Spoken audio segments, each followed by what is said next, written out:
When I see the Ninth Circuit split 2-1 on whether an arbitration agreement is enforceable, that catches my attention. We had a farm laborer who signed an arbitration agreement, then he quit his job, and then he filed a lawsuit claiming wage violations. And the trial court found that the arbitration agreement was unenforceable for two reasons. One, economic duress. Two, undue influence. Now, this is a question of contract formation, okay?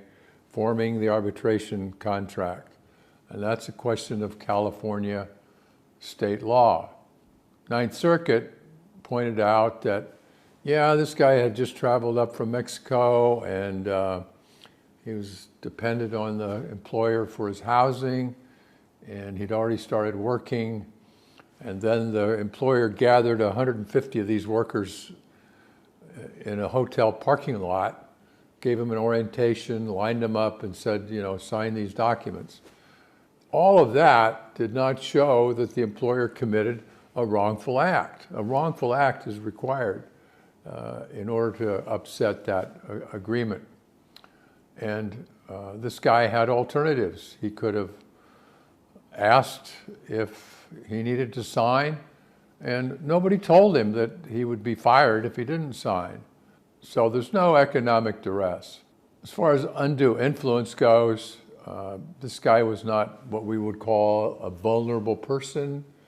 He had an education, he'd worked all his life, he was experienced, and the employer did not exert any excessive pressure on him. Now, the dissent is pointing out that the other two judges are completely disregarding the extensive fact-finding that was made by the trial court. They just ran roughshod over all those fact findings.